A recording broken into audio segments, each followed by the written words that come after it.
بسم اللہ الرحمن الرحیم۔ سرور کائنات صلی اللہ علیہ وسلم نے امام حسین کی شہادت سے امت کو پہلے ہی آگاہ فرما دیا تھا۔ ام المومنین حضرت ام سلمہ بیان کرتی ہیں کہ رسول اللہ صلی اللہ علیہ وسلم نے فرمایا کہ حسین بن علی رضی اللہ عنہما کو میری ہجرت کے 60ویں سال کے آغاز پر شہید کر دیا جائے گا۔ اس حدیث مبارکہ کو امام طبرانی اور دیلمی نے روایت کیا ہے۔ امام دیلمی نے ان الفاظ کا اضافہ فرمایا ہے کہ جب ایک اوباش نوجوان ان پر چڑھائی کرے گا۔ اللہ تبارک و تعالیٰ نے اپنے محبوب حضرت محمد صلی اللہ علیہ وسلم کو وحی فرمائی کہ میں نے یحییٰ بن زکریا علیہ السلام کے قتل کے عوض 70,000 افراد مارے تھے اور تمہارے نواسے کے عوض ان سے دگنے ماروں گا۔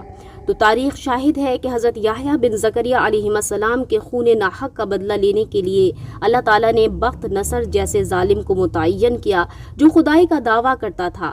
اسی طرح امام حسین رضی اللہ تعالیٰ عنہ کے خون ناحق کا بدلہ لینے کے لیے اللہ تعالیٰ نے مختار سقفی جیسے کذاب کو مقرر فرمایا۔ مختار سقفی 1 ہجری میں طائف میں پیدا ہوا۔ اس کا نام مختار، کنیت ابو اسحاق تھی۔ والد کا نام ابو عبیدہ سقفی تھا۔ اس کا تعلق بنی حوازن کے قبیلے ثقیف سے تھا۔ اس نے کوفہ میں سکونت اختیار کر لی تھی اور اس کا شمار کوفہ کے رؤوسا میں ہوتا تھا۔ سیدنا امام مسلم بن عقیل جب کوفہ پہنچے تو آپ نے اسی کے گھر قیام فرمایا۔ جب کوفہ کے حالات خراب ہو گئے تو مختار نے کوفہ کے باہر اپنی ایک ملکیتی بستی جس کا نام طغا تھا وہاں سکونت اختیار کی۔ پھر امام مسلم بن عقیل نے حضرت ہانی بن عروہ کے ہاں قیام فرمایا جنہوں نے آپ کی خاطر اپنی جان قربان کر دی۔ جب ابن زیاد نے امام حسین اور ان کے رفقا کو شہید کر ڈالا تو اسی دوران اس نے مختار کو طغا بستی سے گرفتار کر کے قید کر دیا کیونکہ اسے شبہ تھا کہ یہ بھی آل رسول کا محب ہوگا۔ جبھی اس نے امام مسلم کو اپنے گھر میں پناہ دی تھی۔ انہی خطرات کے پیش نظر اسے واقعہ کربلا کے بعد تادیر قید رکھا گیا۔ جب یزید کو شہادت امام کے بعد اپنی حکومت کا خطرہ ہوا تو انہی دنوں موقع پا کر کسی طرح مختار نے حضرت عبداللہ ابن عمر کو، جن کے ہاں مختار کی حقیقی بہن صفیہ تھیں، ان کو خط بھجوایا کہ مجھے قید سے رہائی دلائی جائے۔ حضرت عبداللہ بن عمر نے خبر پاتے ہی یزید کو لکھا کہ کوفہ کے حاکم عبید اللہ ابن زیاد نے مختار کو گرفتار کر رکھا ہے، بہتر ہے کہ فوری طور پر اس کو رہا کرو۔ یزید نے پیغام ملتے ہی مصلحتاً اپنی سلطنت کو مزید خطرات سے بچانے کے لیے ابن زیاد کو حکم دیا کہ وہ فی الفور مختار کو رہا کر دے۔ چنانچہ حکم پاتے ہی چند ہدیات جاری کر کے اسے رہا کر دیا گیا۔ یزید کی ہلاکت کے بعد حضرت عبداللہ بن زبیر رضی اللہ عنہ کے ہاتھوں پر بیعت ہوئی، مگر شام کے لوگوں نے یزید کے بیٹے معاویہ بن یزید کی بیعت کر لی۔ یہ نوجوان عبادت و خسائل میں اپنے باپ کی ضد تھا، عبادت و ریاضت اس کا مشغول تھا۔ امام حسین کی شہادت کے بعد اسے امور حکومت سے قدر نفرت ہو گئی تھی کہ 3 ماہ کی حکومت کے بعد از خود خلافت سے دستبردار ہو گیا۔ حکومت چھوڑنے کے 3 ماہ 40 دن کے بعد اس نے وفات پائی۔ اس کے مرنے کے بعد اہل شام اور مصر نے بھی حضرت عبداللہ بن زبیر کے ہاتھ بیعت کر لی۔ پھر مروان بن حکم نے خروج کیا اور اس کو مصر و شام پر قبضہ حاصل ہوا۔ اس نے 65 ہجری میں وفات پائی۔ پھر اس کی جگہ اس کا بیٹا عبد الملک اس کا قائم مقام ہوا اور عبد الملک کے دور میں ہی مختار کوفہ کا حاکم مقرر ہوا۔ مختار نے عہدہ سلطنت سنبھالتے ہی اعلان عام کر دیا کہ جن لانتیوں نے نواسۂ رسول سیدنا امام حسین رضی اللہ عنہ اور ان کی اولاد عزیز و اقربا اور رفقا پر کربلا میں ظلم کیے، ان کو بے دردی سے شہید کیا، اب وہ سزا کے لیے تیار ہو جائیں۔ مختار نے پولیس اور فوج کا سربراہ مقرر کرنے کے بعد حکم دیا کہ مکانوں کو گرانے کے تمام آلات جمع کر لیے جائیں۔ جب تمام سامان جمع کر لیا گیا تو حکم دیا کہ آل رسول کے قاتلان کو چن چن کر ان کے گھروں کو ڈھایا جائے اور اس کے ساتھ ہی ان افراد کو قتل بھی کر دیا جائے جو کہ کربلا میں ظلم و ستم میں شریک تھے۔ یہ حکم سن کر یزیدی کوفہ سے باہر شہروں میں بھاگنا شروع ہو گئے۔ جب مختار کو اس کی خبر ہوئی تو اس نے پولیس اور فوج کو حکم دیا کہ ہر طرف ناکہ بندی کر لو اور بھاگنے والوں کا پیچھا کر کے ان کو جہاں کہیں پاؤ مار ڈالو۔ چنانچہ ان کا تعاقب کیا گیا، جس کو جہاں پایا گیا ختم کر دیا گیا۔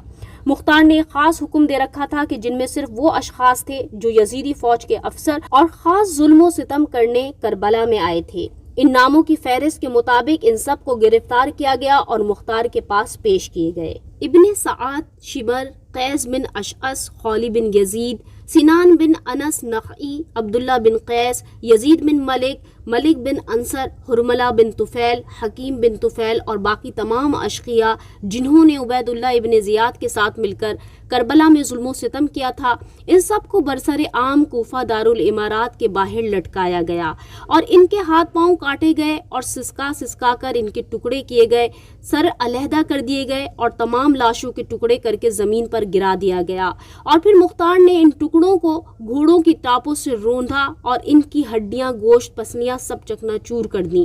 اس کے بعد تمام لاشوں پر تیل گرا کر اور لکڑیاں ڈال کر آگ لگا دی۔ اس ذلت اور رسوائی کے ساتھ یہ مارے گئے۔ پھر ان سب مغرور ظالموں کے سروں کو دشت بدشت پھرایا گیا، لیکن کوئی بھی ان کی بے کسی پر افسوس کرنے والا نہیں تھا۔ خولی بن یزید، جس نے امام حسین رضی اللہ عنہ کے سر اقدس کو نیزے کی نوک پر چڑھایا اور کوفے کے بازاروں میں پھرایا، گرفتار کر کے لایا گیا۔ مختار نے پہلے اس کے چاروں ہاتھ پیر کٹوائے، پھر سولی چڑھایا، آخر آگ میں جھونک دیا۔ اسی طرح لشکر ابن سعد کے تمام اشرار کو طرح طرح کے عذابوں کے ساتھ ہلاک کیا۔ کربلا میں یزیدی فوج، جس کی تعداد سیدنا امام زین العابدین کے مطابق کہ جب آپ سے پوچھا گیا کہ حضور کتنی فوج اشقیاء یزیدی لشکر کی تعداد تھی، تو آپ نے فرمایا کہ میں نے جو اس وقت سنا اور جو میری آنکھوں نے دیکھا وہ تعداد 30,000 کے لگ بھگ تھی۔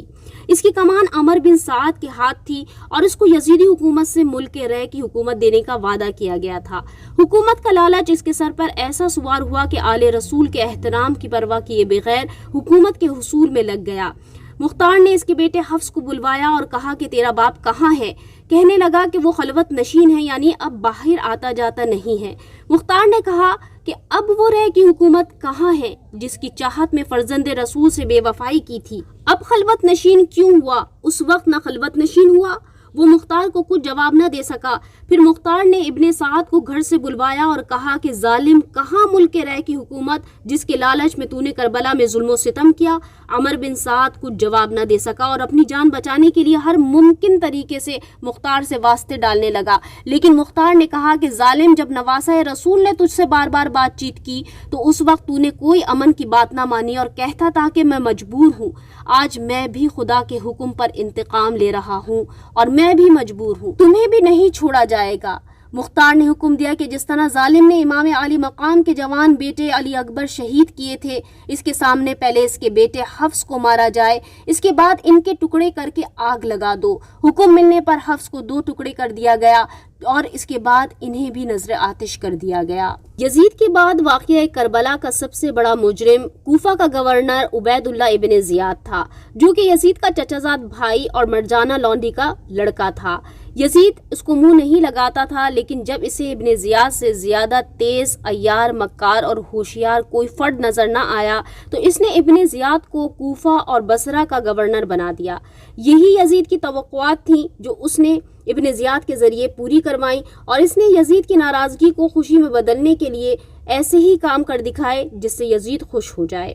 مختار نے ابراہیم بن ملک اشتر کو 20,000 کا لشکر دے کر کہا کہ عبید اللہ ابن زیاد جو موصل میں 30,000 مسلح لشکر کے ساتھ قیام پذیر ہے، اس کے ساتھ جنگ کرو اور اس کے ساتھیوں کو مار ڈالو، اور ابن زیاد کو مارنے کے بعد اس کا سر میرے پاس کوفہ دارالامارات لایا جائے۔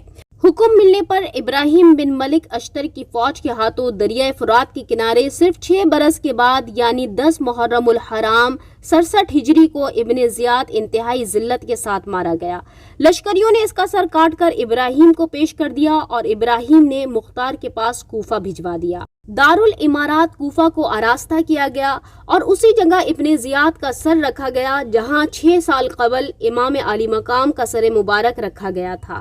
اس بدنصیب پر رونے والا کوئی نہیں تھا، بلکہ اس کی موت پر جشن منایا جا رہا تھا۔ صحیح حدیث میں امارہ بن عمیر سے مروی ہے کہ جب عبید اللہ ابن زیاد کا سر اس کے ساتھیوں کے سروں کے ساتھ لا کر رکھا گیا تو میں ان کے پاس گیا، اچانک غل پڑ گیا، آیا میں نے دیکھا ایک سانپ آ رہا ہے، سب سروں کے بیچ میں ہوتا ہوا ابن زیاد کے نتنوں میں داخل ہو گیا اور تھوڑی دیر ٹھہر کر چلا گیا، یہاں تک کہ غائب ہو گیا۔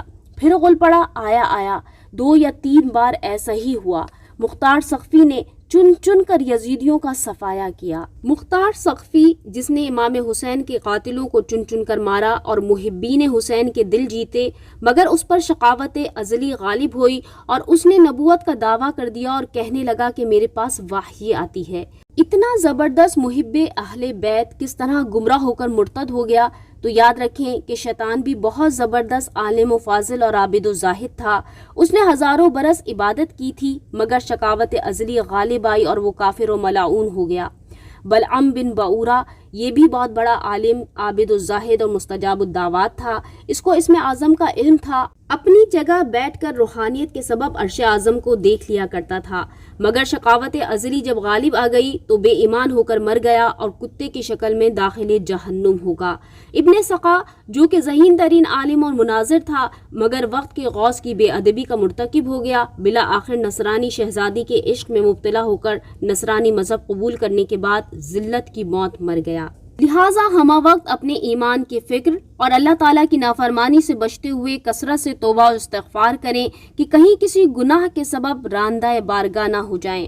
اللہ تعالیٰ اپنی مشیت سے ظالموں کے ذریعے بھی ظالموں کو ہلاک کرتا ہے۔ جب کوئی قوم اللہ تعالیٰ کی نافرمانی میں مبتلا ہو جائے تو وہ ان پر ظالموں کو مسلط کر دیتا ہے جو انہیں ذلیل و رسوا اور تباہ و برباد کر دیتے ہیں۔ ارشاد باری تعالیٰ ہے وَكَذَلِكَ نُوَلِّي بَعْضَ الظَّالِمِينَ بَعْضًا بِمَا كَانُوا يَكْسِبُونَ، یعنی اور یوں ہی ہم ظالموں میں ایک کو دوسرے پر ان کے اعمال کے سبب مسلط کر دیتے ہیں۔ فرمان رسول صلی اللہ علیہ وسلم ہے کہ بے شک اللہ تعالیٰ اس دین اسلام کی مدد فاجر یعنی بدکار آدمی کے ذریعے بھی کروا لیتا ہے، جیسا کہ مختار سقفی سے کروائی۔